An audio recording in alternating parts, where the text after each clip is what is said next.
प्रिय छात्रों, हिंदी के इस शिक्षण सत्र में आपका हार्दिक स्वागत है। क्या आप तत्सम एवं तद्भव के वास्तविक अर्थ और प्रचलित अर्थ की भिन्नता से परिचित हैं? यदि नहीं, तो आइए इस वीडियो में इनका परिचय प्राप्त करें। इसमें हम तत्सम एवं तद्भव का वास्तविक अभिप्राय, प्रचलित अर्थ, इनके निर्माण की प्रक्रिया और महत्व की संक्षेप में चर्चा करेंगे। मुझे उम्मीद है कि इनसे आपकी ये जिज्ञासाएं शांत हो जाएंगी। तो आइए प्रारंभ करें। पहले तत्सम का वास्तविक अभिप्राय।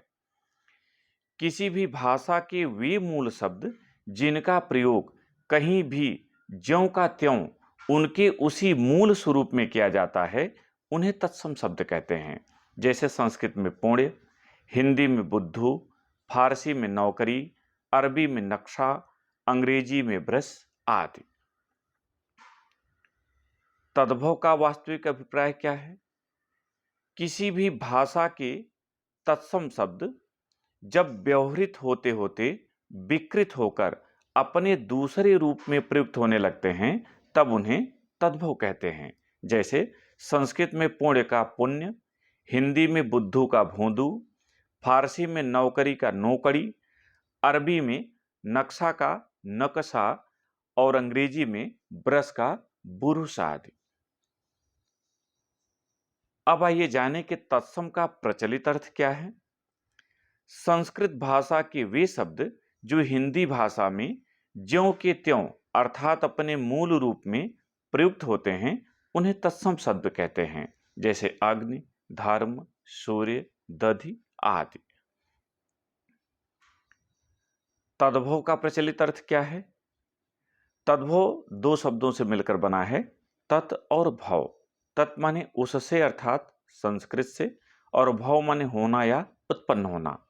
अर्थात संस्कृत भाषा के वे शब्द जो परिवर्तित रूप में हिंदी भाषा में प्रयुक्त होते हैं, उन्हें तद्भव शब्द कहते हैं। जैसे अग्नि का आग, धर्म का धर्म, सूर्य का सूरज, दधि का दही आदि। तत्सम एवं तद्भव का निर्माण होता कैसे है, इस पर आइए ध्यान दें। और यहां ध्यान दीजिएगा कि यहां शब्द कैसे बनते हैं, हम इसकी बात नहीं कर रहे हैं। एक तत्सम से तद्भव या तद्भव से तत्सम कैसे बन सकते हैं, हम इसकी चर्चा कर रहे हैं।